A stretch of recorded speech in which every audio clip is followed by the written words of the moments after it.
Ako po si Miss Winnie at ito ang ating kwento. Ano ba? Lumayo ka nga sa akin, pulubi ka? Napakabaho mo! Ang dumi pa! Kadiri ka! Ang OA mo, Shaina. Para namang wala ring maruming parte dyan sa pagkatao mo. Maitaboy mo ang pulubi, sobra na. Bakit kailangan mo pang itulak? Ang arte-arte mo. Ano bang pakialam mo? Hindi pwedeng tambayan ng pulubi ang paninda natin. Alam mo naman na ukay na nga ito tapos may mga pulubi pa? Baka isipin ng mga mamimili. Sinuot ng pulubi niya ng mga paninda natin. Grabing kaartehan naman kasi yan. Pwede mo namang pagsabihan na lang ng maayos ang pulubi Hindi mo naman siya kailangang itaboy na parang hayop. Nasasabi mo lang ang mga bagay na yan kasi nga galing ka sa basurahan. Parang ang sakit mong magsalita, no? Kung bigyan kaya kita ng leksyon. Anong leksyon naman ang ibibigay mo sa akin, Aber? Naningkit ang mga mata ko sa inis at walang babalang sinabunutan si Shaina. Nagulat siya sa ginawa ko at sinubukang gumante. Malakas niya akong itinulak na ikinahiga ko sa sahig. Yan ang nababagay sa mga babaeng kagaya mo. Pakialamera, palibhasa, ugaling squatter, walang pinag-aralan, boba! Sumusobra ka na ha? Iniangat ko ang aking kamay para sana saktan si Shaina dala ng matinding galit pero nagulat ako nang makitang bigla siyang umiyak at umaktong nasasaktan. Nakita ko ang papalapit niyang boyfriend kaya alam ko na kagad kung bakit siya umaastang inosente. Nagbabait-baitan lang naman ang babae kong katrabaho. Mahal, ano nangyari sa'yo? Bakit ka umiiyak? Ayos ka lang ba? Si Ella, sinaktan niya ako. Sinaway ko lang naman ang pulubi na nakatambay sa harapan ng tindahan namin pero siyang nagalit. Bakit naman kailangan mong gawin yun, Ella? Ano? Ako na naman ang mali? Alam mo Leo, bago ka maniwala dyan sa mga drama ng girlfriend mo, pwede bang tignan mo na lang muna ang CCTV sa opisina para malaman mo kung ano ba talaga ang totoong nangyari? Bakit ba ganyan ka, Ella? Gusto ko lang naman maging nice sa'yo Pasensya na ha, kasi ang ginawa mo hindi nice para sa akin. Kamalditahan mo yun. Inis kong sambit tsaka tinalikuran sila ng boyfriend niya. Ayoko nang umasa na magiging okay pa sa amin ang lahat dahil dati na talaga kaming hindi magkasundo. Oo nga pala Miss Winnie, ako si Ella, 35 years old sa kasalukuyan. Ang kwentong ibabahagi ko sa inyo ay nangyari 10 taon pa lang ang nakararaan. Isa lang akong simpleng tindera ng ukay-ukay sa isang shop dito sa aming bayan. Ang amo ko ay matandang mag-asawa, sina Aling Amor at Mang Monching. Matagal na akong nagtatrabaho sa kanila. Ulila na po ako sa mga magulang. Sa halip na magluksa at sirain ang buhay ko sa labis na kalungkutan, pinili kong magpatuloy sa buhay. Pinili kong magtrabaho at tanggapin ang katotohanan na hindi habang buhay kong makakasama ang aking mga magulang. Dito ko rin nakilala sa ukayan si Shaina. Nauna lang siya sa akin ng ilang araw, pero hindi ibig sabihin nun may kinakampihan na ang amo naming si Aling Amor kapag nagkakamali kami. Kay una o huli man sa amin na nakapasok sa trabaho, makakatikim talaga ng sermon para matuto. Iha, bakit nakabusangot yung mukha mo? Nag-away na naman ba kayo ni Shaina? Nainis lang po ako sa kaartihan niya, Aling Amor. Parang lumalala na Pati ba naman nananahimik na pulubi inaaway niya at sinasaktan? Bakit naman kasi nakagiliwan mo ng mga pulubi? Hindi mo naman sila personal na kilala. Hindi mo nga alam kung saan sila nanggaling at kung ano ang ugali nila, hindi ba? Totoo naman po yun, hindi ko sila kaano-ano. Pero Aling Amor, naisip ko lang, wala akong pinagkaiba sa mga pulubing yun kung hindi niyo ako kinupkop noon. Swerte na nga ako kasi nariyan kayo Paano na lang kung wala? Baka isa na ako sa mga pinagtulakan ni Shaina ngayon. Alam mo naman na hindi ko hahayaan yon, Iha. Hindi ako konsentidor. Kapag alam kong mali, ginagawan ko ng paraan para maitama. Alam ko naman po yun, Aling Amor Naiinis lang talaga ako sa kaartihan ni Shaina. Parang hindi siya nakaranas ng hirap. Kung makataboy siya sa mga pulubing lumalapit sa tindahan, masahol pa sa hayop. Kung tutuusin, namamalimos lang naman sila Hayaan mo na, Iha. Kakausapin ko si Shaina. Huwag kang mag-alala, ha? Maraming salamat po, Aling Amor. Naging magaan na ang pakiramdam ko kahit papaano. Hindi talaga ako komportable na may makitang inaapi. Kahit pa nga hindi ito pulubi, hindi ako nasisiyahan na makita silang nahihirapan. Kaya't hanggat maaari ginagawa ko ang lahat para makatulong. Ito ang isa sa mga tinuro sa akin ng aking yumaong mga magulang, ang maging mabuti sa kapwa. Wala akong minanas sa kanila kundi ang mga mabuting asal na palagi nilang ipinapaalala sa akin. Minsan lang talaga lumalabas ang pagkademonyita ko kapag nakikita ko ang kaartihan ni Shaina at aminado ako na noon pa man hindi na talaga kami magkasundo. Ella, iha, ano bang pinag-uusapan niyo ni Sweetheart? Napangisi ako bigla nang marinig ang sinabi ni Mang Monching, ang asawa ni Aling Amor. Ganyan lang talaga sila kung magtawagan at medyo kinikilig ako sa kanilang dalawa. Tinanong lang po ako ni Aling Amor tungkol sa kaguluhan namin ni Shaina. Hindi ko po kasi nagustuhan ang ginawa niyang pagtulak sa pulubi kanina. Kilala mo naman ang babaeng yun. Masyadong maarte. Ni ayaw ngang makaamoy ng usok o kahit madikit sa kanyang maruming gamit. Tao pa kaya? Nakakainis lang po kasi. Nagdrama pa siya sa boyfriend niya na ako ang nanakit sa kanya. Gumanti lang naman po ako. Alam mo ba, iha? May tamang solusyon para sa problema mong yan. Talaga po? Anong klaseng solusyon naman kaya yun? Ang taong maraming kaartihan, asarin mo. Kung ayaw niya sa marurumi, dumihan mo. Kung naiinis siya sa mga pulubi, o di magtawag ka ng marami para maimbierna. Ano pong ibig niyong sabihin? Ilapit mo sa mga pulubi si Shaina. Hayaan mo siya magwala sa galit hanggang siya na mismo ang magpakalma sa sarili niya. Effective ba naman yan, Mang Monching? Baka naman imbis na masolusyonan ko ang problema sa babaeng yun, madagdagan pa. Problema ba yun? Di itaon mong nasa tabi niya ang boyfriend niya. Sabi mo, mapagpanggap si Shaina kapag kasama niya si Leo, hindi ba? Muli napangisi ako sa ideyang ibinigay sa akin ng matanda. Sa bagay, kwento nga ni Aling Amor, may pagkapilyo na raw noon pa man ang kanyang asawa. Napakaraming kalokohan ni Mang Monching noon na kapag napag-uusapan nila ngayon ay may halo pang konting bangayan pero magtatawanan naman sila sa huli. Naisip kong gawin ang sinasabi ng matanda. Paano nga kaya kung ilapit ko si Shaina sa mga pulubi para makita niya ang hinahanap niya? Kaso lang baka sakta naman niya sila. Kawawa naman ang mga inosente na gagamitin ko para turuan ng leksyon si Shaina. Mang Monching, paano po kaya kung magpanggap akong pulubi tapos ako ang lalapit kay Shaina? Sigurado mas matataranta siya sa akin. Magandang ideya yan, iha. Sige, suportado kita sa gagawin mo. Huwag kang mag-alala. Matutuwa si Sweetheart sa gagawin mo. Iiling-iling na lang na nagpaalam ako kay Mang Monching bago ako nagpaalam na aalis na muna. Simula nang mapunta ako sa poder nila, anak na ang turing sa akin ng mag-asawa. Palagi silang nakaalalay kahit anumang oras na kailanganin ko sila. Kaya naman lahat ng payo nila ay tinatandaan ko at sinusunod dahil alam kong para yun sa ikabubuti ko. Hindi na rin kasi nagkaanak sina Mang Monching at Aling Amor kaya malapit ang loob nila sa akin. Nasa palengke ako isang hapon nang makasalubong ko si Leo, ang boyfriend ni Shaina. Magkakilala na rin kami dati pa ng lalaki. Ang totoo niyan ako ang una niyang niligawan. Pero si Shaina na dati na talagang bruha, siniraan ako at ginawa ng kung ano-anong kwento. Kaya na-turn off sa akin ng lalaki at nilayuan ako. Nag-away kami noon ni Shaina. Nagkasakitan pa nga kami. Muntik ko na siyang kalbuhin. Sabi ko naman sa'yo, Miss Winnie, kapag ako ang kinanti, hindi ako tumitigil para maghiganti. Kahit pa nga sandamakmak na kabutihang asal pa ang ipayo ng mga matatanda sa akin. Narinig kong tumikhim si Leo para agawin ang aking atensyon. Sa pagkakaalam ko, madalas siyang lumagi sa palengke. Isa sa mga meat shop kasi doon ay pagmamay-ari nila ng mga magulang niya. Ella, napunta ka rito ah. Oo, Leo, may bibilhin lang sana ako. Talaga? Gusto mo bang samahan kita?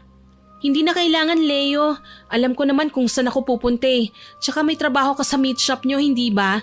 Nakakahiya naman kung aabalahin pa kita. Pero Ella, hayaan mo na akong samahan ka. Minsan ka lang naman napagawi dito sa palengke. Sige na. Pasensya na ha, pero sa tingin ko kasi hindi na magandang tingnan kung sasamahan mo pa ako sa mga lakad ko. Gayong may girlfriend ka na. Baka gawan na naman ako ng kwento ni Shaina. Nagmamagandang loob lang naman sana ako eh.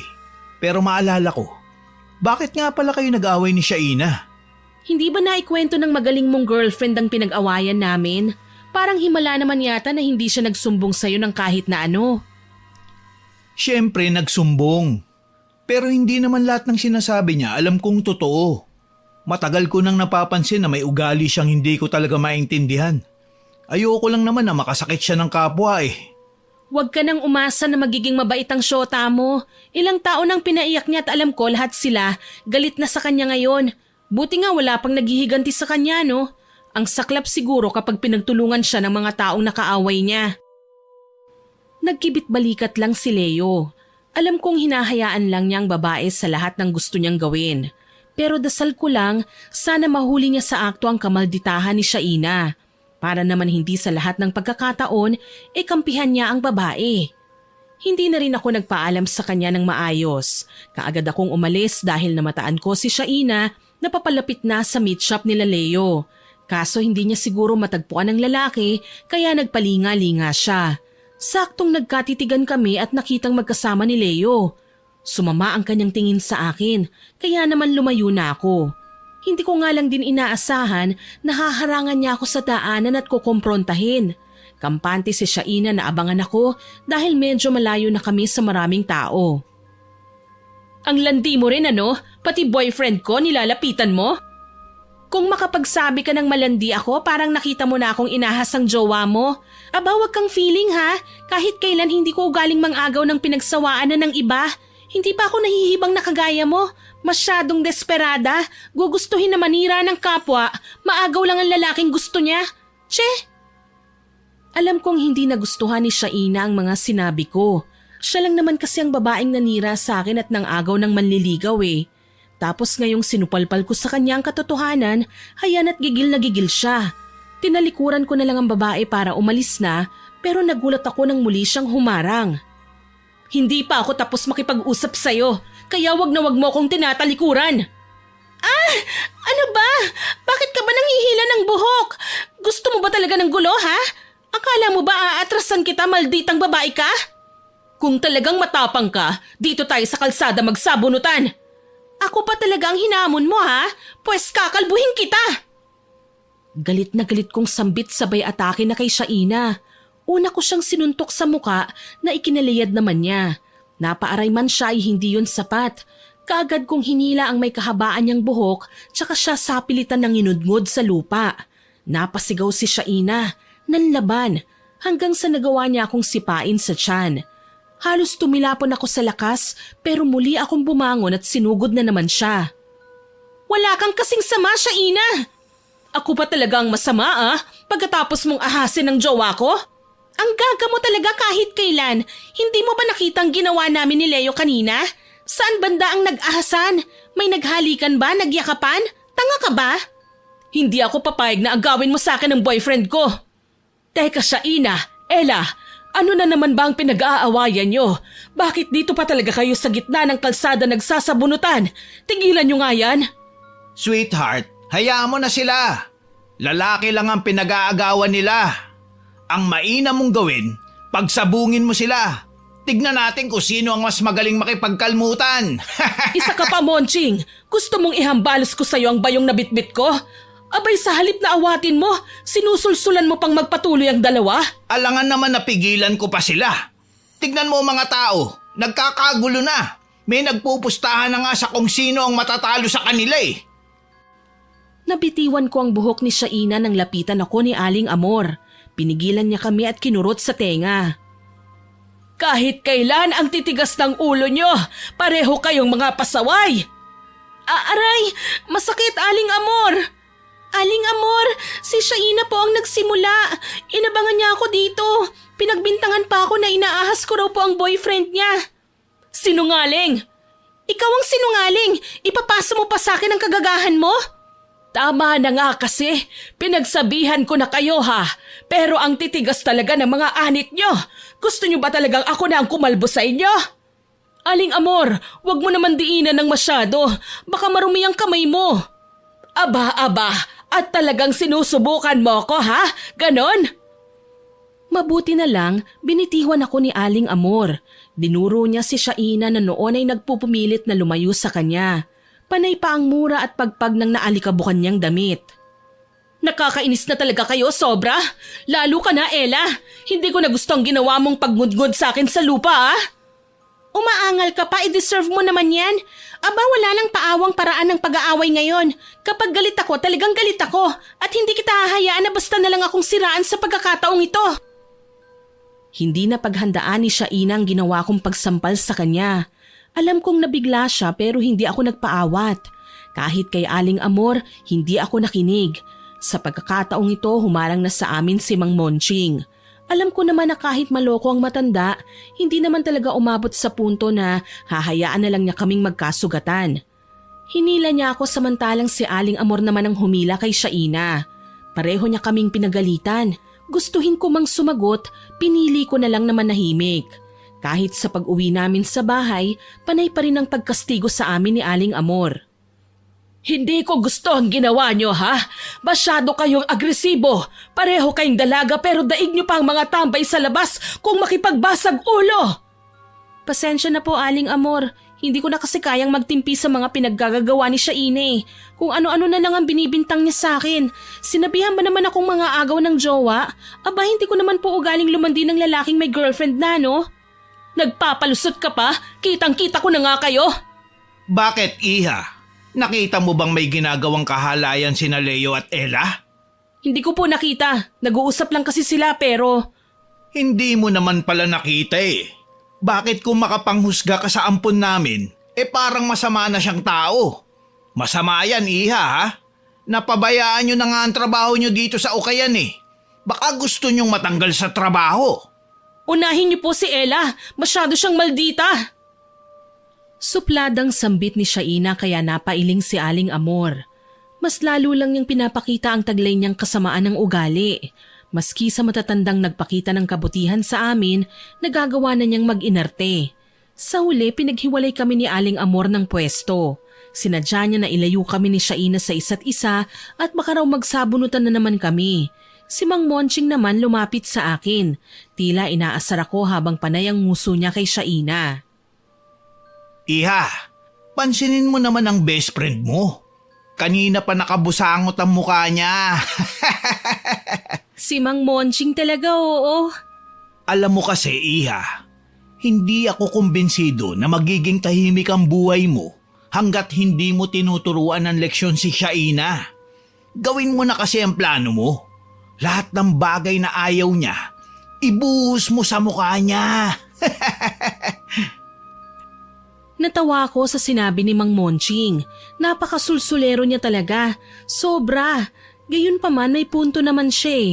Pinlano ko tuloy ng maayos ang mga gagawin ko para hindi ako pagdudahan ni Shaina. At kailangan masaksihan ni Leo ang kamalditahang taglay ng kasintahan niya. 3 araw ang nakalipas. Nagpaalam ako kina Aling Amor. Sinabi ko sa kanila na dadalaw ako sa puntod ng nanay ko. Totoo naman yun eh. Pumayag siya at hinayaan akong umalis. Hindi naman kalayuan sa bayan namin ng sementeryo.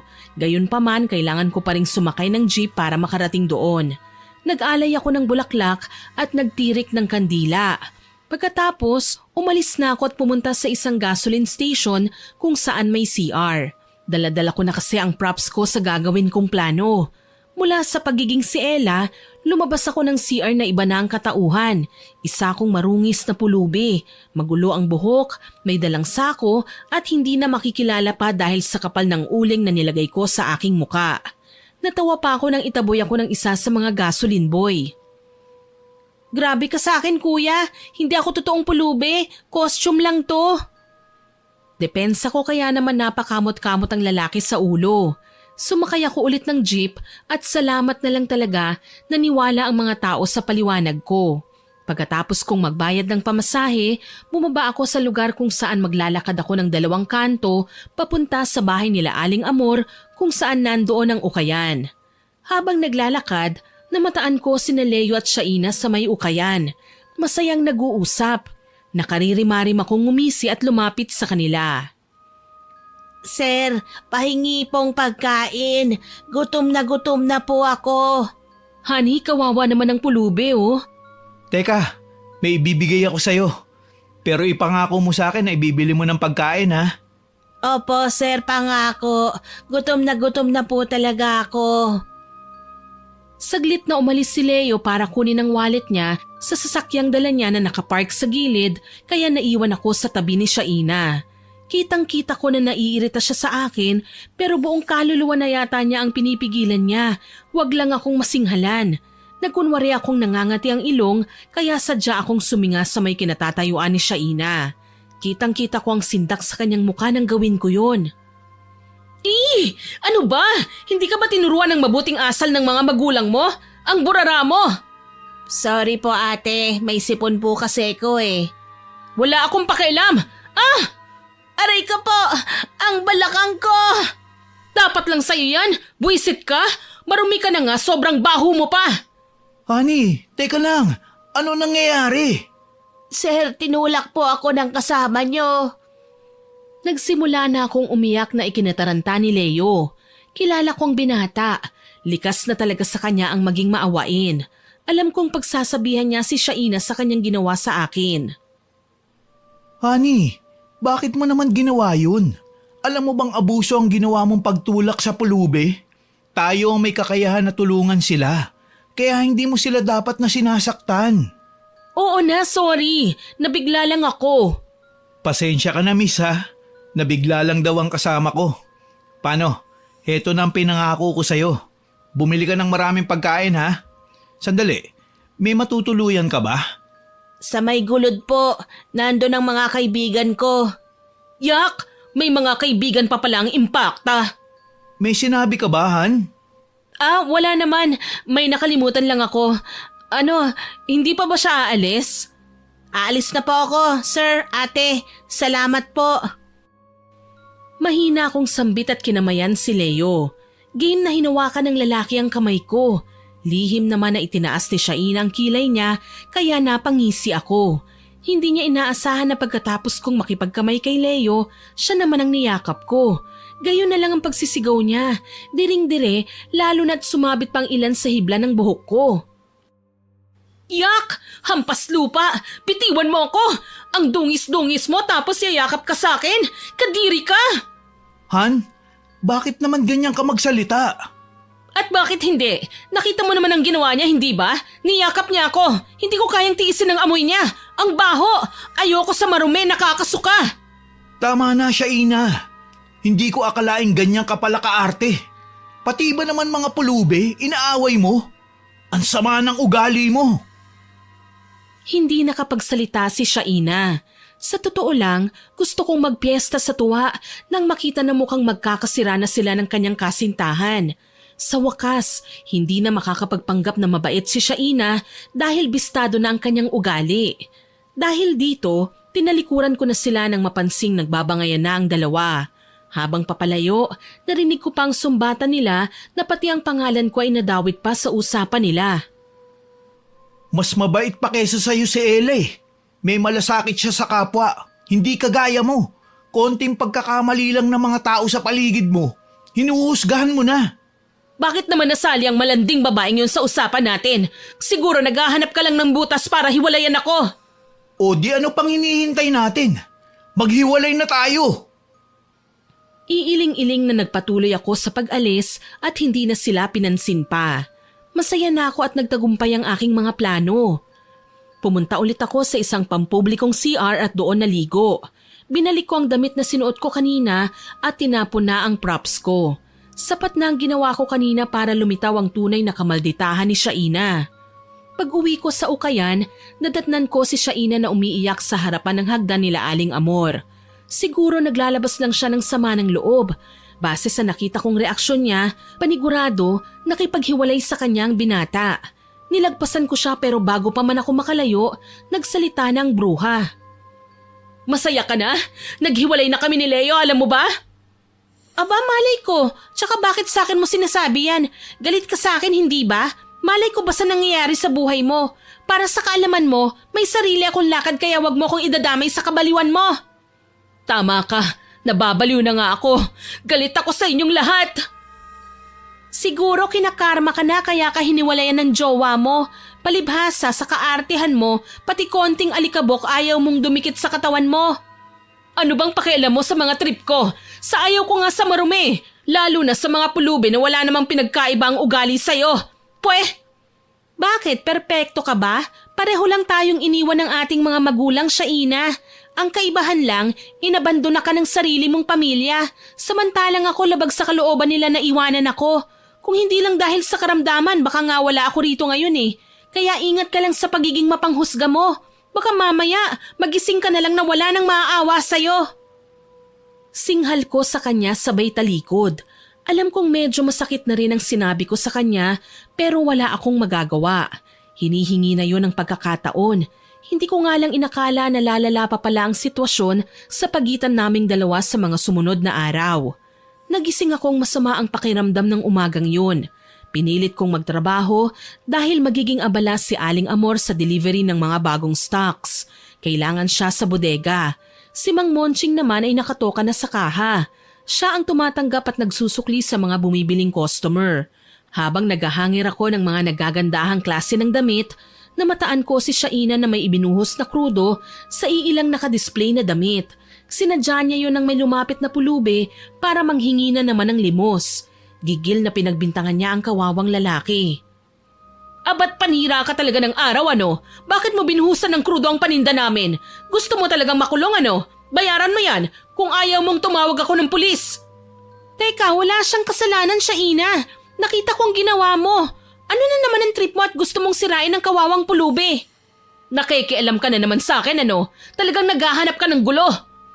May saltik ka na nga yata eh. Bakit ba nagagalit ka na lang ng walang dahilan? Hindi mo ba ako naiintindihan? Ayoko nang narurumihan ako. Ayokong may dumikit na kahit anong klaseng dumi sa katawan ko. Sobra na talaga ang kaartihan mo. Hindi ka bagay na magtrabaho sa lugar na to. Ang bagay sa'yo sa mental. Hayop ka! Sa totoo lang po, Miss Sweeney, sobrang liit lang ng issue na pinagtalunan namin. Yung hindi ko maintindihang galit ni Shaina sa mga pulubi at ang kaartihan niya sa marurumi. Hindi ko akalaing magkakagulo kaming dalawa kung saan naawat sa pagsasabunutan namin si Mang Monching at aksidente naming maitutulak sa kung saan. Tumama ang ulo niya, dahilan para magkulaps ang matanda. Diyos ko! Mang Monching! Kasalanan mo ang lahat ng ito eh. Ikaw ang mananagot kay Aling Amor. Magsusumbong ako. Hayop ka! Ikaw ang may kasalanan nito eh. Ella, Shaina, ano nangyayari rito? Na paano si Mang Monching? Leo, baka naman pwedeng tumawag ka ng ambulansya oh. Nadisgrasya kasi si Mang Monching. Sige, sandali lang. Tatawag ako. Mabuti na lang na agapan namin ang pagkakabagok ng matanda. Nadala kagad siya sa ospital at naipagamot. Humahangos naman na sumunod sa amin si Aling Amor nang malaman niya ang nangyari. Nasaan ang asawa ko? Nasa ward po siya, Aling Amor. Nasaan ba si Shaina, Iha, Ella? Pwede bang ipaliwanag mo sa akin ng maayos ang totoong nangyari? Nagsimula na akong umiyak. Panay naman ang pag-alo sa akin ni Leo. Lalo akong nakonsensya dahil kalmado lang na nakipag-usap sa akin si Aling Amor. Walang bakas ng panghuhusga o kung ano paman. Nakita ko po si Shaina. Binuhusan ng krudo ang ilan sa mga ukay na paninda natin. Sakto pong nakaabang na doon ang nanlilimos na siyang pinagbuntunan niya ng galit. Lumapit ako para depensahan ng kawawang pulubi. Hindi ko po akalaing ako na naman ang sisinghalan niya at sasaktan. Nabigla po ako. Habang tumatagal, parang mas lalong nagiging matigas ang ulo ni Shaina. Ilang beses ko na siyang pinagsabihan. Hindi siya nakikinig. Patuloy siya sa pangmamaltrato sa mga pulubing lumalapit sa tindahan. Tama po kayo dyan, Aling Amor. Isa ako sa makakapagpatunay dyan. Dahil nakita ko rin kahapon si Shaina may sinasaktang pulubi. Nagalit nga siya nang sawayin ko eh. Kaya wala akong naging choice kundi ang hiwalayan siya. Pasensya na po kung hindi ko naagapan ang ginawa ni Shaina, Aling Amor. Hindi ko naman po inaasahan na itutulak niya pati si Mang Monching eh. Umawat lang naman siya sa amin eh. Sinabi ko na nga sa'yo, iwasan mo na si Shaina, hindi ba? Sa totoo lang kasi, Iha, mas madali kitang mapagsabihan kesa kay Shaina. Mas madali kang makaintindi. Hindi ka mayabang at mataas ang tingin sa sarili. Siyempre naman po, nakikinig naman po ako sa lahat ng mga pangaral niyo eh. Kayo na nga po ang pumalit sa posisyon ng mga magulang ko, kaya malaki po ang respeto ko sa inyo. Pasensya na po talaga at may mga pagkakataong nagagawa kong patulan si Shaina. Hindi ko na kasi siya magawang pagpasensyahan eh. Nakakalungkot lang isipin na dahil sa pagtatalo niyo may nadamay. Alam mo naman na palabiro lang ang asawa ko pero hindi malakas ang katawan niya. Paano na lang kapag napahamak siya? Hayaan niyo po, Aling Amor. Ako na ang sasagot sa gastusin ni Mang Monching dito sa ospital. Iho, hindi mo naman kailangan gawin yun. Ang totoo nga niya, nagpapasalamat ako sa'yo kasi dinala niyo ng mas maaga si Monching dito sa ospital na agapan ang pagkakabagok ng ulo niya. May ipapakiusap lang sana ako, Iho, kung papayag ka lang naman. Kahit ano po, Aling Amor. Walang problema sa akin. Ano po yun? Baka naman pwedeng ikaw na muna ang magbantay kay Monching dito sa ospital. Isasama ko lang si Ella. May kukunin kami sa bahay. Opo, ako na ang bahala kay Mang Monching. Mag-iingat po kayo ha, Aling Amor, Ella. Salamat, Leo. Paano? Maiwan ka na namin muna dito, ah? Tangulang ang ginanti ni Leo sa amin. Sumama ako kay Aling Amor at umuwi kami sa bahay. Nadatnan namin si Shaina na kaysama ng naging tingin sa akin pero naging mabuting tupa naman ng lumingon kay Aling Amor. Aling Amor, kamusta na si Mang Monching? Ano, tatanggalin niyo na po ba sa trabaho si Ella? Hay naku, mabuti naman para kahit papano mawala ng asungot sa lugar na to. Gaga ka pala eh! Iha, wag mo na siyang pansinin. Hayaan mo siyang magsalita ng walang kabuluhan. Magugulat din siya sa mangyayari sa kanya. Bakit naman po? Halika, samahan mo ko dito sa loob. Naunang pumasok sa loob ng bahay si Aling Amor. Sumunod ako sa kanya at hindi na nilingon pa si Shaina. Wala din naman talaga akong mapapala kung papatulan ko siya. Sa kwarto dumiretso si Aling Amor. Marami akong gustong itanong sa kanya. Tulad ng kung ano bang gagawin namin o kung may kukunin ba kaming mga gamit ni Mang Monching kasi syempre nga nakakonfine ng matanda. Pero ibang naabutan ko sa loob ng silid. May hawak na kahon si Aling Amor. Naglabas siya ng kung ano-anong abubot doon. Isa sa mga kinuha niya ay isang itim na kandila. Sinindahan niya yon gamit ang posporo tsaka tinirik sa altar. Napakunot ang aking noo. Aling Amor, ano pong ginagawa niyo? Tuturuan natin ang leksyon si Shaina, Iha. Hindi na tama ang pinapakita niyang ugali. Malamang kapag binigyan natin siya ng bagay na makakapagpakarma sa kanya, baka matakot na siyang gumawa ng masama. Pero, yung ginagawa niyo, Aling Amor, hindi po ba pangungulam yan? Tama ka, Iha. Pero hindi ibig sabihin nun ay masama na kaming tao. Lalo na ako. Hindi ko naman ginagamit ang kakayahan ko sa pamamagitan ng pang-aabuso ng mga tao. Inilalabas ko lang ang pagiging mangkukulam ko kapag kinakailangan. Pero Aling Amor, huwag kang mag-alala, Iha. Magiging okay din ang lahat. Sa ngayon, kailangan lang muna ng kooperasyon mo. Tumango ako at nanahimik sa isang tabi. Tama naman si Aling Amor eh. Minsan kailangan naming manahimik na lang habang pinanonood ang kapwa namin na kung makapanghusga ay sobra-sobra naman. Pinagmasdan ko si Aling Amor na noon ay nilaladlad sa sahig ang mga gamit niya para sa pangungulam. Maya-maya pa, naupo din siya sa sahig, paharap sa altar. Nagsimula siyang magdasal kahit na hindi ko maintindihan ang lengguwahe. Mula sa mahina at mabagal, pabilis at palakas ng palakas ang pag-usal niya. Nararamdaman ko ang malamig na paligid, mas dumoble pa ang lamig. Umihip na ang hangin at sinasayaw na ang mga kurtina. Kandilang itim para sa maitimang budhi. Kandilang itim, tagapagbigay ng katarungan sa mga inaapi. Bigyang ganti ang taong manlulupig. Parang nakakatakot naman yata ang ginagawa ni Aling Amor. Ngayon ko lang nakita ang ganitong klaseng ritual. Kandilang itim! Kandilang itim! Pakinggan ang aking hiling! Bigyan katarungan ng mga taong api! Sa isang iglap, mas naglagablab ang apoy sa kandila. Naging maningning at maliwanag, para bang binigyan ng tugon ang hiling ni Aling Amor. Pagkatapos ng ginawa niyang yun, tila ba hindi ko na siya kilala. May malaking pinagbago at alam ko hindi na ako makakampante pa habang kasama ko siya. Nagpa siya akong lumabas ng kwarto. Sa may sala ako naupo at tinanaw si Shaina na noon ay nagbabantay ng ukayan. Pansin ko, balisa ang babae. Biglang namutla at palingon-lingon sa paligid. Maya-maya pa natumba ang dalaga. Kaagad ko siyang dinaluhan. Hindi naman kasi ibig sabihin na kaaway ko siya ay wala na akong pakialam sa kanya. Gusto ko lang naman ayusin niya ang buhay niya eh. Shaina, anong nangyayari sa'yo? Bitiwan mo ako! Ah! Ang sakit ng ulo ko! Huwag ka na kasing mag-inerte, pwede? Halika, aalalayan kita. Bitiwan mo ako! Bitiwan mo ako! Hindi nga pwede, okay? Kailangan kitang maiupo ng maayos. Diyos ko, may dugo ng tenga mo. Anong? Ella, halika rito. Pabayaan mo siya. Aling Amor? Pero Aling Amor, kailangan niya ng tulong.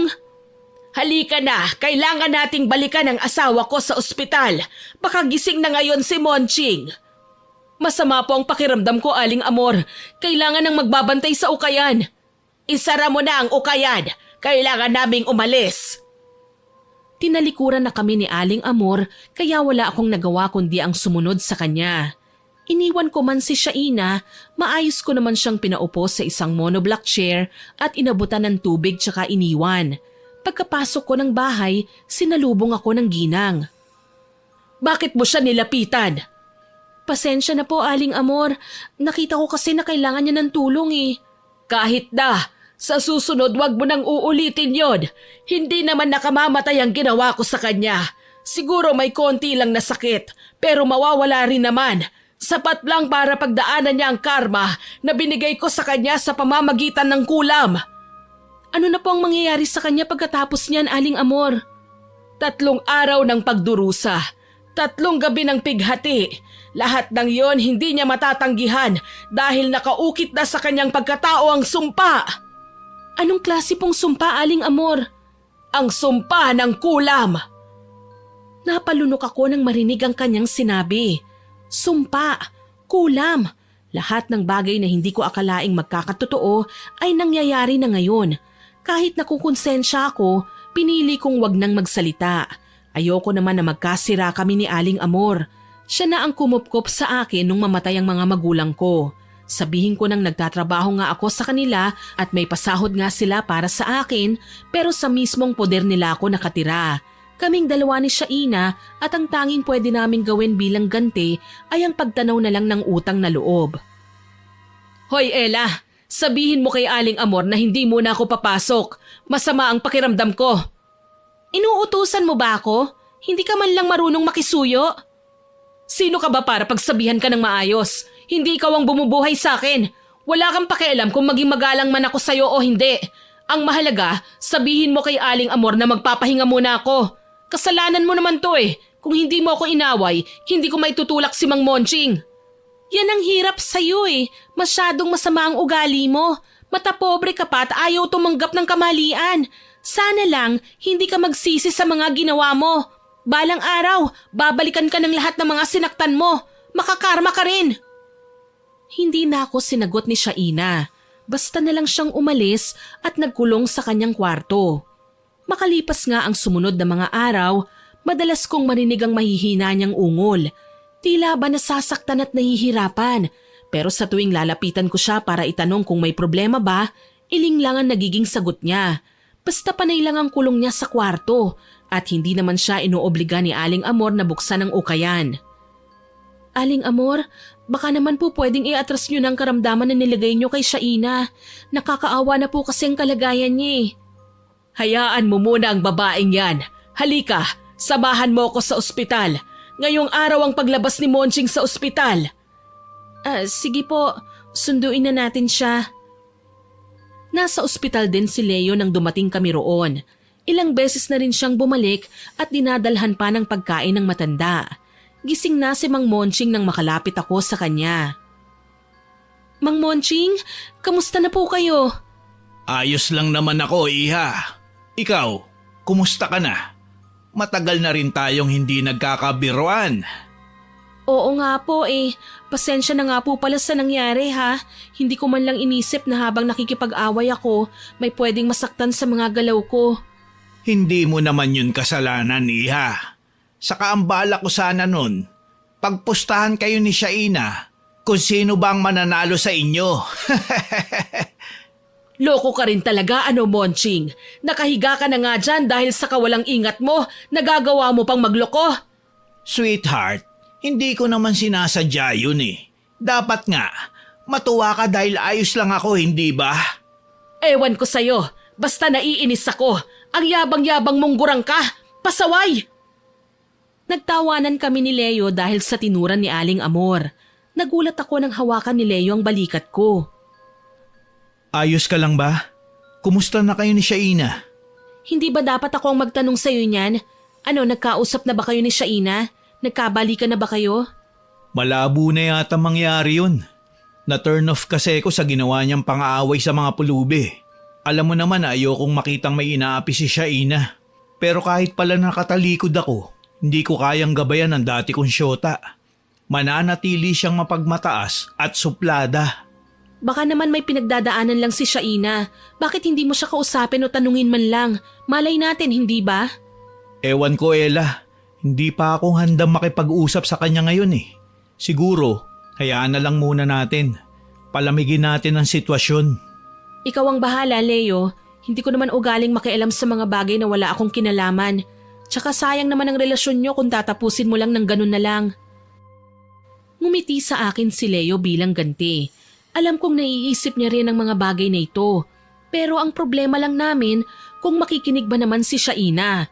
Malamang kung narito sa tabi namin ng babae ngayon, pagbibintangan na naman ako ng kung ano-ano.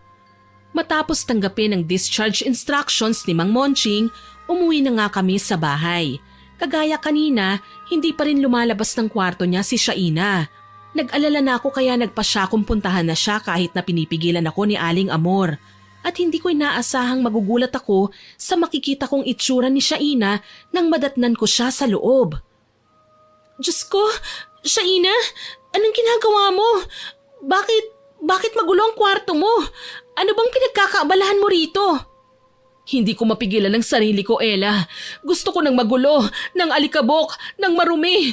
Parang mamamatay ako kapag hindi ako nakahawak man lang ng dumi sa aking mga kamay. Hindi ka naman dating ganyan ah. Malamang ito na ang sinasabi mong karma.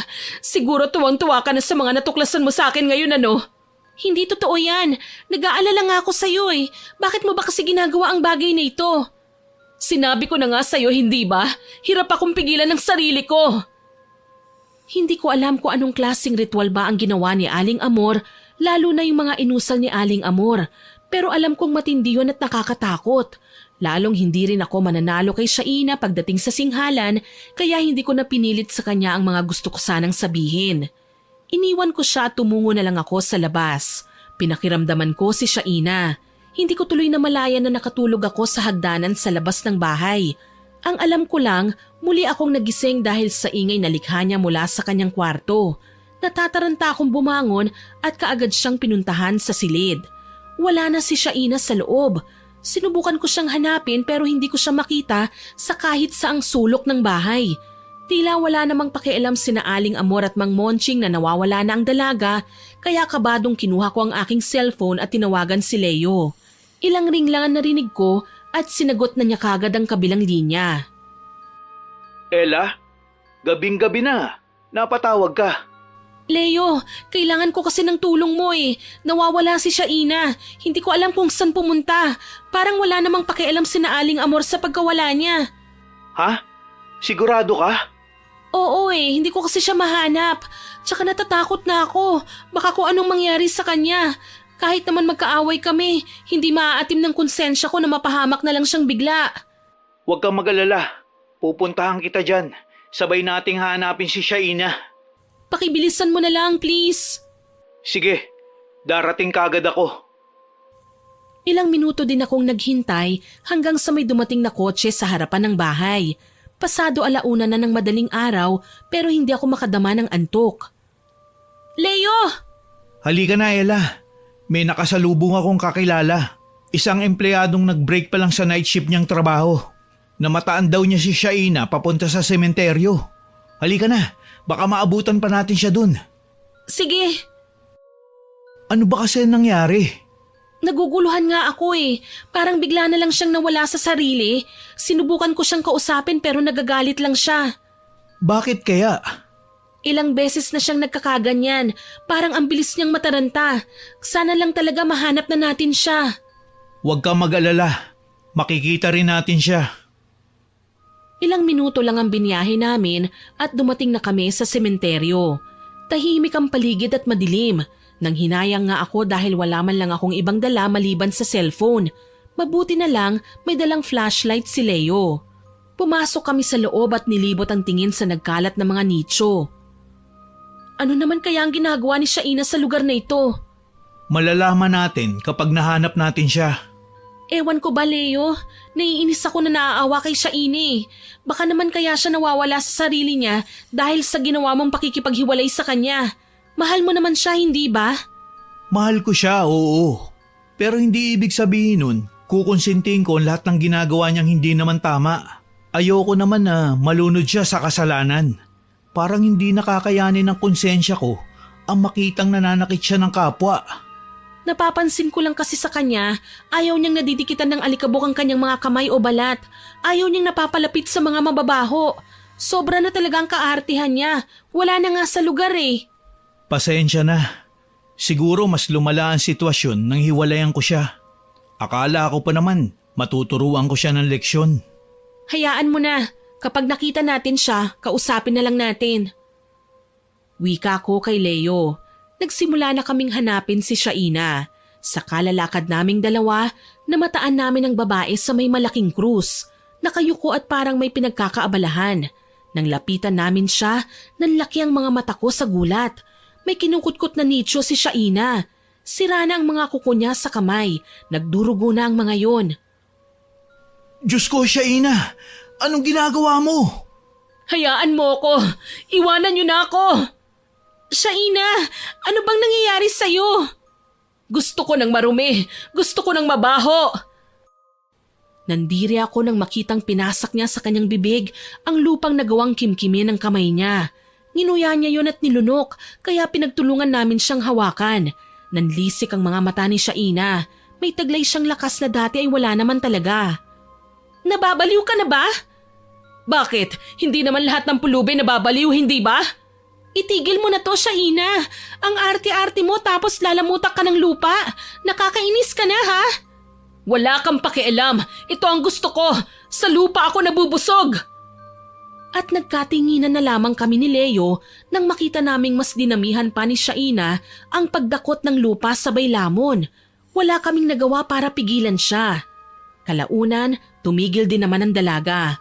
Dumighay siya ng pagkalakas-lakas tsaka kami iniwan.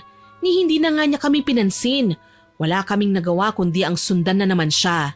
Palakad-lakad lang si Shaina hanggang sa tuluyan na ngang mag-ibang itsura niya. Hindi naman literal kundi naging marungis lang siya. Sobra. Nahumantong pang napagkamalan na namin siyang pulubi. Shaina, halika na, umuwi na tayo. Mag-uumaga na oh. Mas gusto ko rito. Hayaan mo ko. Pahingi na lang ng barya. Nagugutom na ako. Ano? Sumama ka na lang sa akin, pwede ba? Sa bahay natin, hindi mo na kailangan mamalimos. Sige na, bigyan mo na ako ng barya. Huwag kang madamot.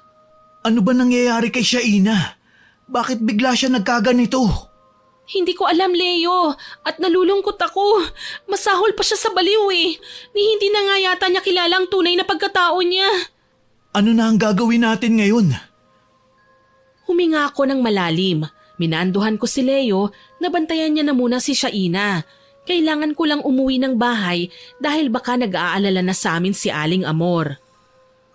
Okay naman siguro kung susundan mo muna siya, hindi ba? Oo naman. Ako na ang bahala sa kanya. Huwag kang mag-alala. Babalik din naman ako kagad eh. Kailangan ko lang ipaalam kay Aling Amor na nahanap ko na si Shaina para naman hindi nila kami hanapin kung saan-saan. Basta bumalik ka na lang kagad ha. Susubukan kong kumbinsihin si Shaina na umuwi sa inyo. Oo naman.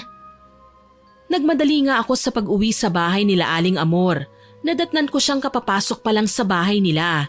May bitbit siyang supot na may lamang puto maya at saka tsokolate. Iha, saan ka nang galing? Narinig kita kagabi hinahanap mo si Shaina. Nang lumabas naman ako ng kwarto, wala na kayong dalawa. Aling Amor, alam ko pong kalabisan ang hihilingin ko. Pero sana naman po, ibalik niyo na po si Shaina sa dati. Siguro natuto na po siya. Iha, Ella, bakit mo ba ako pinangungunahan? Ang ginagawa ko kay Shaina ay sinukat na ritual at hindi pa ngayon ang tamang panahon para bawiin ang kulam. Basta na lang itong nawawalan ng bisa kapag natuto na siya sa pagkakamali niya. Mukhang mahirap pong mangyari yon, Aling Amor. Hindi nga maalala ni Shaina ang sarili niya eh. Masahol pa siya sa baliw. Literal na nga siyang naging isang pulubi. Hayaan mo na nga muna siya. Maaalala rin niya ang lahat tungkol sa sarili niya pagdating ng araw. Naaawa lang po kasi ako sa kanya eh. Bakit hindi mo na lang muna ibaling ang atensyon mo sa ibang bagay? Halika, tuturuan kita ng mga simpleng panggagamot kagaya ng mga natutunan ko. Saglit lang po, Aling Amor. Pwede po bang balikan ko na lang po kayo mamaya? Pangako, babalik po talaga ako. May kailangan lang po akong puntahan. Ikaw ang bahala, Iha. Basta kung ayaw sumama sa'yo, wag mo nang pilitin. Opo, Aling Amor. Sorry po pala kung hindi ako nakakapagbukas ng ukayan ngayon. Muli akong umalis pagkatapos kong sabihin ang mga bagay na yon kay Aling Amor. Nadatnan ko si Leo sa may palengke, nakaabang sa nakaupo na si Shaina sa may bangketa. Leo! Ano? Kamusta? Hayan, may kinuha na siyang pagkain sa basurahan. Sinubukan ko siyang pigilan pero babatuhin niya ako kaya lumayo na ako. Sa tingin mo kaya, uubra kung dalhin natin siya sa albularyo para ipagamot? Sa albularyo? Bakit? Nabati ba si Shaina? Susubukan lang naman para malaman na rin natin kung ano ba talaga ang problema sa kanya. Hinawakan ni Leo ang aking balikat. Kababakasan ng tuwa ang kanyang mga mata. Napakabuti mong babae, Ella. Kahit ilang beses ka nang inaway ni Shaina, heto at kinaawaan mo pa rin siya. Sayang, naniwala ako sa mga kwento niya. Kung pwede lang sanang maibalik ko ang kahapon kung saan nililigawan pa kita. Okay lang yun, Leo. Kalimutan mo na ang mga nangyari noon. Isa pa mahirap man tanggapin pero kailangan na nating umusad. Si Shaina na ang kasalukuyan mo. Ang tungkol sa panliligaw mo sa akin noon, bahagi na lang yun ng nakaraan. Sana maintindihan mo, kaibigan na lang talaga ang turing ko sa'yo. Tumango-tango si Leo sa aking mga sinabi. Totoo naman wala na akong balak na magpaligaw pa sa kanya. Ang focus lang namin ngayon, maibalik si Shaina sa dati. Sa tulong ng mga tanod at ilang kawani ng barangay, nagawa naming iuwi ang dalaga. Para siguraduhin na hindi na siya babalik sa pagiging palaboy sa daan, binabantayan ko na ang kwarto niya. Ilang araw ulit ang lumipas. Kahit abala ko sa pagtitinda ng ukay-ukay, inaasikaso ko pa rin si Shaina.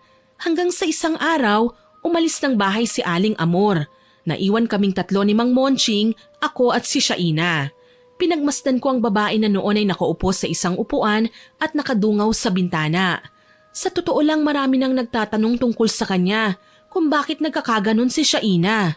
Bigla namang lumapit sa akin si Mang Monching. Iha, kumusta ka na? Napapansin ko, mukhang matamlay ka ngayon Nalulungkot lang po ako, Mang Monching, dahil kasi sa nangyayari ngayon kay Shaina. Parang nakukonsensya po ako. Abay, bakit naman? Dahil po feeling ko, kasalanan ko kung bakit humantong si Shaina sa pagiging ganito. Kung hindi ko lang po siya pinatulan, baka nasa maayos pa siyang kalagayan ngayon. Hindi ako magigilty ng ganito. May mga bagay talaga na kung minsan, kailangan nating isakripisyo. Kapag hindi kasi natin ginawa, tayo rin na magdurusa.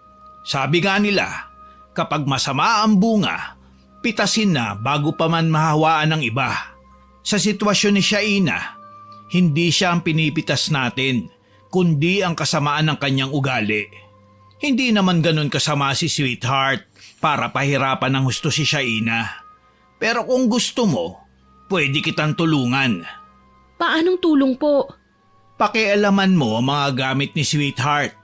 Gamitin mo ang manikang ginamit sa pangkulam kay Shaina para mapabuti mo ang kalagayan niya. Parang tao lang din ang manika. Nagagawa mo siyang kontrolin. Nagagawa niya mga bagay na gusto mong mangyari. Kumabog ang dibdib ko sa sinabi ni Mang Monching. Kapag ginawa ko ngayon, matutulungan ko si Shaina. Pero paano naman ako? Posibleng magiging mangkukulam na ako. Gayunpaman, naakit akong sundin ang sinabi ni Mang Monching. Wala pa naman si Aling Amor Matagal pa bago siya dumating. may oras pa ako para gawin ang bagay na yon. Dali-dali akong nagtungo sa kwarto nila. Unang bungad ko pa lang ay nakita ko na ang manika na nasa gitna ng altar.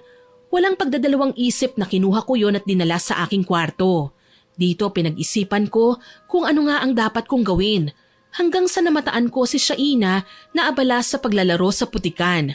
Nakita ko pang ang sinasawsaw niya ang kamay sa maruming kanal sa baytawa. Ano kaya kung paliguan ko tong manika? Naku, siguradong malilinis din si Shaina, katulad ng nakagawian niya nung nakikita ko siya. Tuwang sabi ko, agaran kong dinala sa lababo ang manika at binasa. Sinabunan, gawa ito sa tela na may lamang bulak pero kasing liit lang ng palad. Ganito ang nakikita kong ginagamit ng mga mangkukulam sa pelikula eh.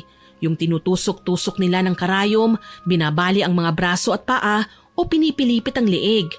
Nilinisan ko nga ang manika, sinabunan at binanlawan. Bahagyang nagbago ang kulay pero nakontento na ako nang makitang malinis na ito. Siya namang pagsigaw ni Shaina mula sa labas ng bahay. Anong nangyayari sa akin? Bakit? Shaina? Hala, napaano ka, iha? Sabay naming pinagmasdan ni Mang Monching si Shaina. Malinis na nga ang damit niya maging ang muka, pero may problema naman. Unti-unting natutuklap ang balat niya. Inalalayan ko ang dalaga papasok ng bahay. Hindi ko maiwasang manginig sa takot habang pinagmamasdan ng mga sugat sa kanyang binti at braso. Resulta ba ito ng paglinis ko sa manika? Bakit parang grabe naman yata ang nangyari? Diyos ko, ano bang nangyayari sa akin? Ilang araw akong nawala sa sarili hanggang sa napansin ko na lang na panay na ang laro ko sa putikan. Tapos ngayon ito naman? Shaina, nakakapagsalita ka na ng maayos? Malamang, tsaka ano bang kinalaman mo sa nangyayari sa akin at todo alalay ka pa? Sabihin mo nga sa akin, may alam ka ba? Wala akong alam, Shaina. Isa pa kung may nalalaman man ako, hindi ko nahahayaang lumala ka ng ganito. Dahil sa labis kong takot, nagmamadali akong sinoli ang manika sa kwarto nila Aling Amor. Pagdating ng ginang, hinanap niya ako. Iha, may sasabihin ka raw sa akin, sabi ni Monching. Sige na, iha. Huwag kang mag-alala. Maiintindihan ni Sweetheart ang ginawa mo. Pangako. Ano ba kasi yon, Ella? Mukha kang nag-aalala. May problema ka ba? Siya, huwag kang matakot. Kung ano man ang problema mo, tutulungan kita. Napalunok ako, hindi makapagsalita. Natatakot ako na kagalitan din ni Aling Amor. Pinakialaman ko kasi ang mga gamit niya nang hindi ako nagpapaalam. Lalo na at ang manika pa talaga na ginagamit niya sa pangungulam kay Shaina. May gusto po sana akong ipagtapat sa inyo, Aling Amor. Tungkol po sa manika na ginamit ninyo. Hindi na ako magtataka kung bakit ka nag-aalala ng ganyan. Alam kong sinulsulan ka ng asawa ko na kunin ang manika para gamitin. Hindi po kayo galit sa akin? Kilala ko si Monching. Alam ko na ang likaw ng bituka ng asawa ko. Marami siyang kalokohan na ginagawa ng hindi ko nakikita. Pero asahan mo, bago ka pa man niya inutusan, una na niya akong nasulsulan at wala akong magagawa kundi ang pumayag. Kung ganon, ipinahamak ko si Shaina. Huwag kang mag-alala. Loko-loko yung asawa ko eh. Pero kaya niyang gamutin si Shaina. Ang kailangan lang, kausapin natin siya ng maayos para naman maintindihan niya kung bakit kailangan niyang pagdaanan ng mga bagay na ito. Pero hindi muna ngayon. Mas lalo pa natin siyang bigyan ng pagkakataon para magbago. Nakaramdam ako ng takot sa mag-asawa. Hindi lang pala si Aling Amor ang kailangan kong bantayan. Maski pala si Mang Monching, kailangan ko talagang mag-ingat. Lumipas ang mga araw na pilit kong inabala ang aking sarili sa pagtitinda. Nakukonsensya ako sa ginawa ko pero hindi ko magawang ipagtapat ang bagay na yon kay Shaina. Natatakot ako na sa halip magkaayos, baka mag-away pa kami at lumala ang sitwasyon. Mabuti na lang dumalaw si Leo. May dala siyang prutas at kakanin. Leo, napadalaw ka. Mangangamusta lang sana. Ang dami mo namang dala. Kahit lantakan pa namin ang mga ito ngayon, hindi namin ito mauubos eh. Okay lang. Para sa inyo naman talaga lahat yan eh. Salamat ha. Siyang silip ni Shaina sa may bintana ng kanyang kwarto. Nang makitang nag-uusap pa kami ni Leo, binalak sana niyang magtago. Kaso tinawag ko siya. Shaina, nandito si Leo! Abala ko eh. Sige na, sa susunod na lang ako makikipag-usap sa kanya. Abala, wala naman siyang ginagawa. Huwag mo na lang munang pipilitin. May araw din na makakapag-usap kami. Ikaw ang bahala, basta kakausapin ko rin siya para harapin ka. Maraming salamat ha. Ngumiti ako bilang tugon at hinayaan na si Leo na umalis. Pumasok ako sa bahay at nilapag sa mesa ang mga dala ni Leo tsaka ko tinawag si Aling Amor. Ipinaalam ko sa kanila na may dalang kakaninang lalaki. Maya-maya pa pumunta ako sa kwarto ni Shaina. Bakit nandito ka? Gusto lang sana kitang kumustahin, Shaina. Ano, ayos na bang pakiramdam mo? Ano bang pakialam mo? Hindi ba't magkaaway tayo?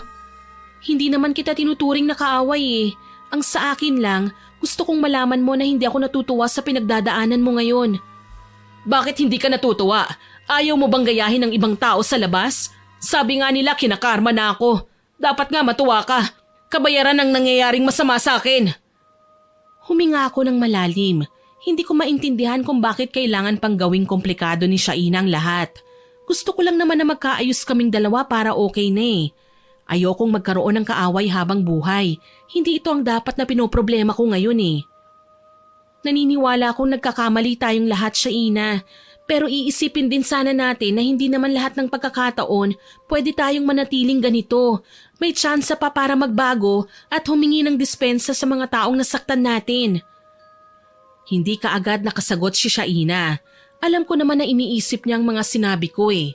Ilang sandali pa, tumayo na ako at nagpaalam kay Shaina na lalabas na ako. Sasala lang ako ah. Kung nagugutom ka, pwede mo akong tawagin. Pwede kitang dalhan ng kakanin dito. Hindi ko alam kung tama ba tong ginagawa ko. Pero gusto na rin kitang makasundo, Ella. Sana magsimula tayong muli. Kayang-kaya nating gawin yon. Tsaka wala ka naman dapat na ikatakot eh. Magiging okay din ang lahat. Pangako. Sambit ko sa kanya. Kahit papaano, unti-unti nang nagbabago ang pakikitungo ni Shaina sa akin. Nagsumikap naman ako na maasikaso siya sa kabila ng nagiging abala naming gawain sa ukayan.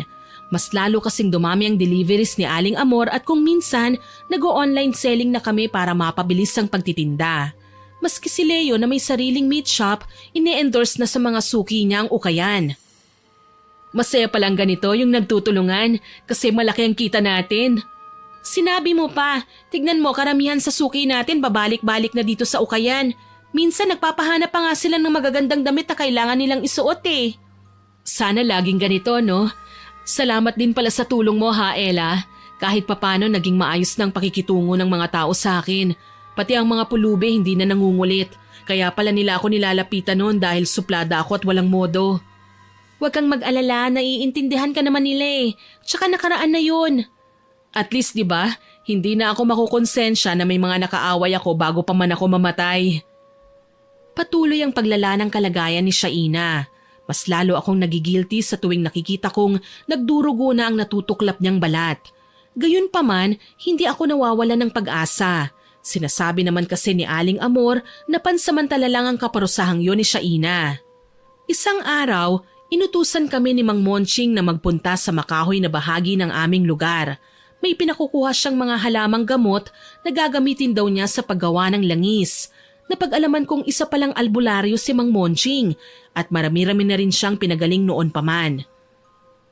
Siguraduhin nyo na lang na hindi kukulangin ang sangkap natin mga iha. Gagamitin ko yan sa langis na tinitimpla ko. Opo, Mang Monching. Huwag po kayong mag-alala. Bago po magdilim ay nandito na kami. Sige, humayo na kayo.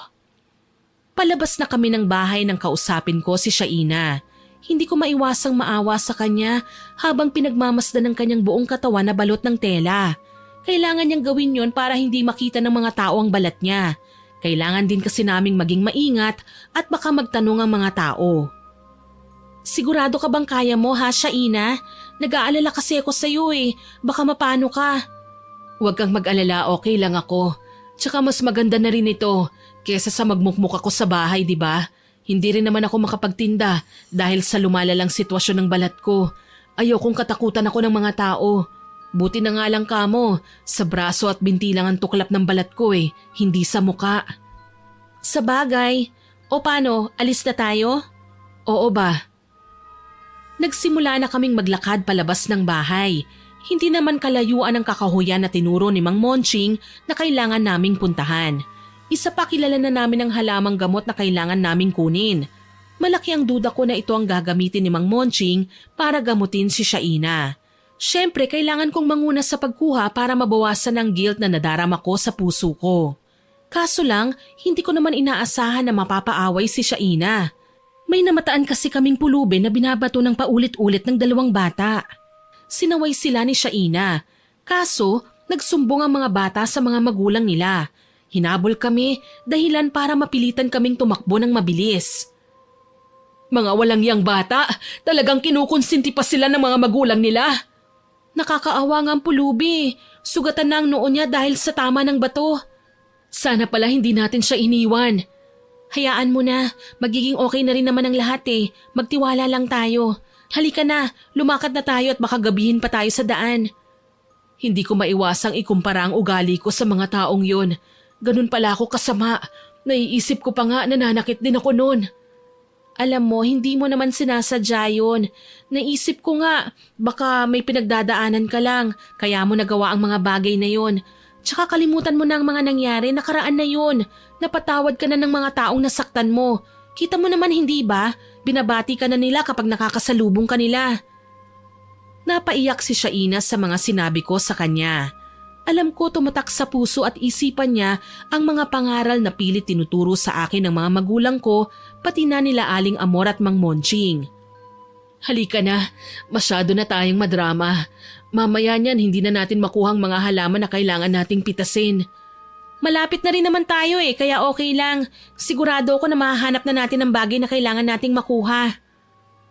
Matagumpay naming nakuha ang mga halamang gamot na pinag-uutos sa amin ni Mang Monching. Kaso lang, kung kailan pa uwi na kami, nagulat naman ako nang biglang bumagsak sa lupa si Shaina. Nagsuka ng dugo at nahirapang huminga. Natataranta ko naman siyang dinaluhan. Shaina, anong nangyayari sa'yo? Nahihirapan akong huminga. Hindi ko na kaya. Ano? Teka, kailangan nating tumawag ng tulong. Ang mabuti pa, magpahinga na lang muna ako ng konti. Tapos susunod na rin ako. Anong ibig mong sabihin? Mauna ka na muna. Baka kasi kailangan na ni Mang Monching ang halamang gamot eh. Kinabahan ako. Hindi ko siya pwedeng iwan. Hindi ko naman masabi na siya ang gagamutin ni Mang Monching. Kaya naman para mas mapanatag ako, kinailangan kong tawagan si Leo. Mabuti naman at nagawa ko siya kagad na makausap. Inabala mo na naman si Leo. Konting pahinga lang naman ito, Ella. Hindi, kailangan mong madala sa ospital. Huwag kang mag-alala, sasamahan naman kita eh. Hindi ako papayag na mapahamak ka. Ang tanga ko talaga dati. Hindi ko akalain na kaya mo naman palang maging isang mabuting kaibigan. Hinusgahan pa kita, inaway, sinaktan. Sana pala nagpakabait ako.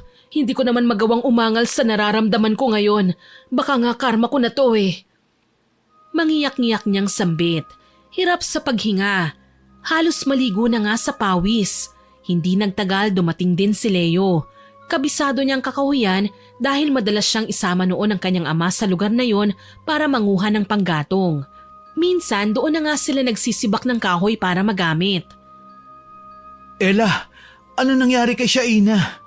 Nanghina na lang siya bigla eh. Tulungan mo naman ako please. Kailangan natin siyang madala sa ospital. Huwag na Leo, magpapahinga na lang talaga ako. Kaya ko naman eh.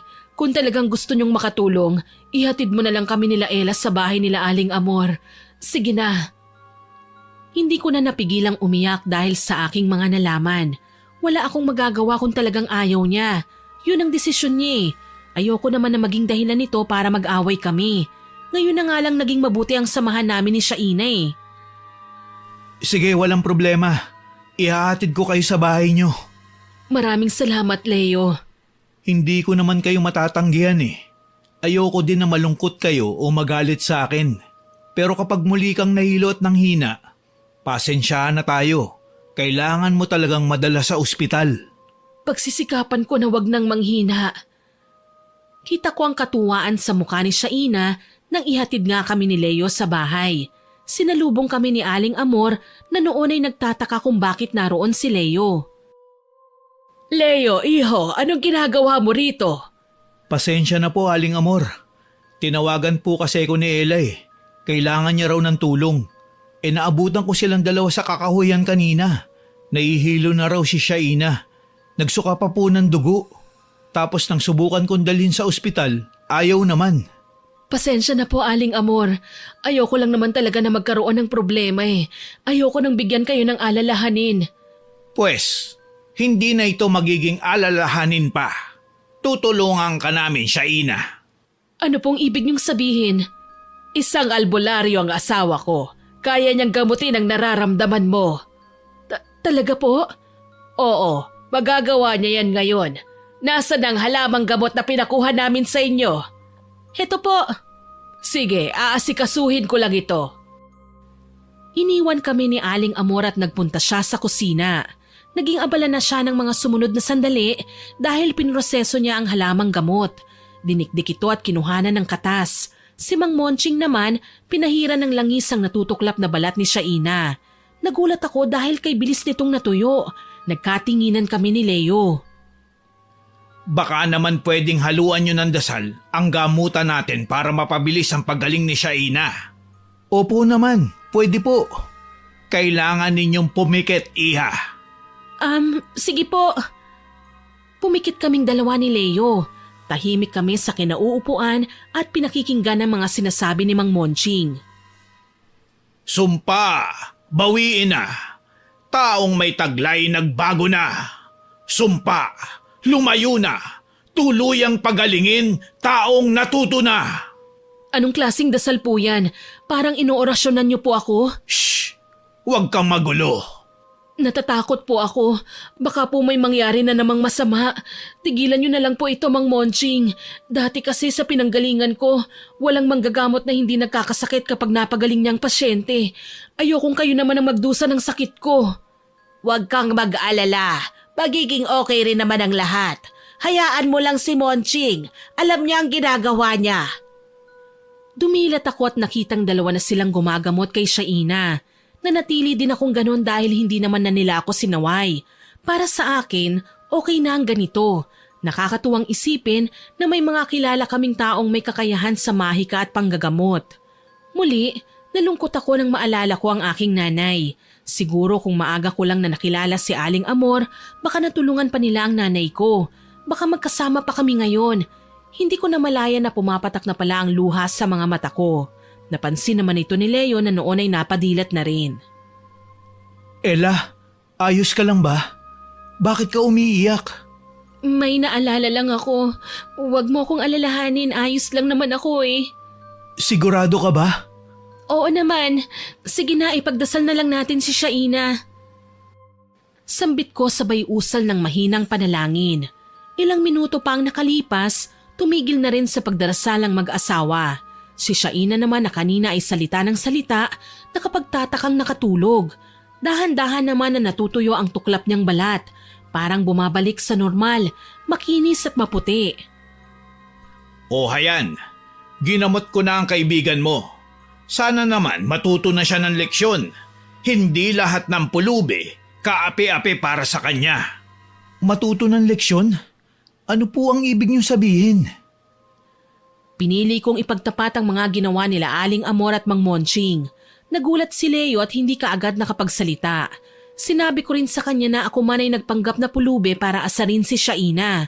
Wala naman akong masamang intensyon dahil ang gusto ko lang maging mabait si Shaina sa kapwa. Mabuti na lang at naintindihan naman ni Leo ang mga ginawa namin. At nangako pa nga na hindi niya sasabihin kay Shaina ang kanyang mga nalaman. Lihim kaming nagpasalamat.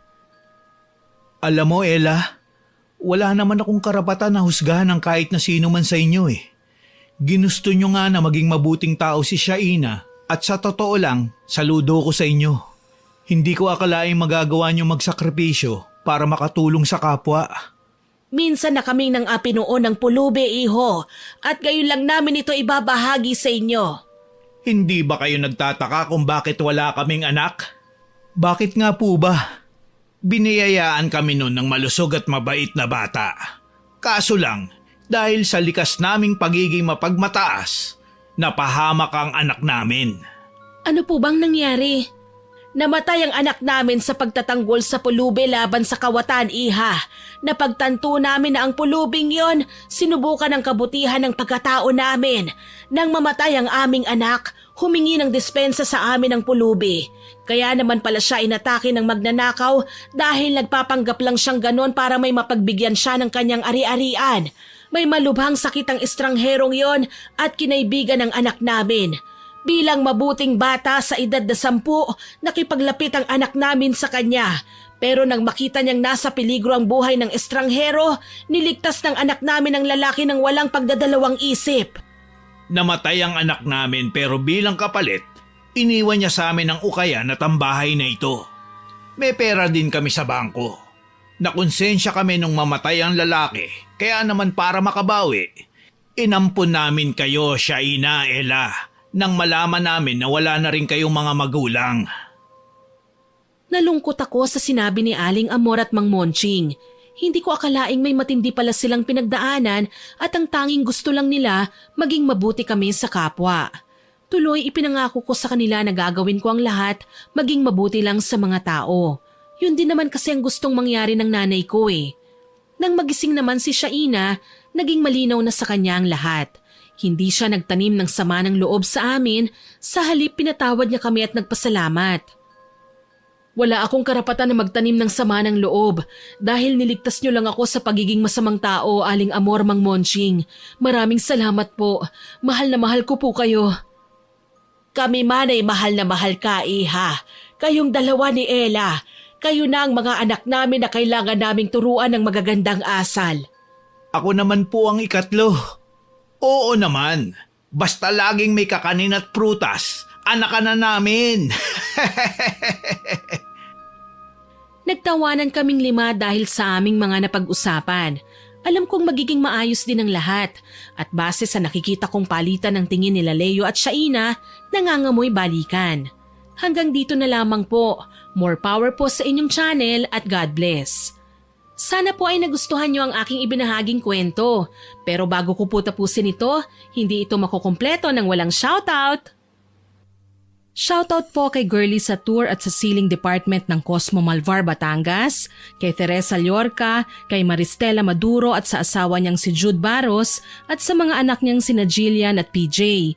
Hello din po kay Tony Aquino at sa mama niyang sila Arnie Saladiga, kay Jocelyn Anterio, kay Ate Jos, kay Lorlin Cas, kay Florence Lucinario, kay Himari Yamashita, kay John Sen, kay Jomar Fernandez at Alfred Vista. Shoutout din po kay Yusra April, kay Chloe Abalos, kay Elena de los Santos, kay Pinky Ko, kay Rubina na lagi pong nagko-comment, kay Chris Gel Mamado, kay Ma'am Beth Mercado, kay Ma'am Celia Tolentino. Hello din po kay Selnero Haner at sa pamilya Haner at Colarina. Hello po sa inyo. Hello din po kay Sir George Ativo at sa mga kapatid niyang sina Ate Lisa, Ate Criselda at kay Crystalline. Shoutout din po kay Marisa Abuat at sa anak niyang si Dwayne Marie Ebuenga. Hello din po kay Lily's mom at sa anak niyang nag-birthday noong October 31 na si Lily Saunders. Belated happy birthday po.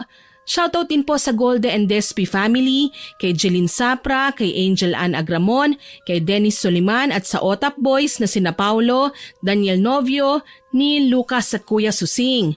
Hello din po kay Oliva Salsona, kay Edgar Ocon at Jen Ocon, kay Glenn Hinalok at sa Hinalok family, kay Evelyn Baula, kay Consolacion Alvarez at kay Mika Salvador, kay Annalisa Chico Diga, kay Julie Tapang at kay Crystalyn Navarro.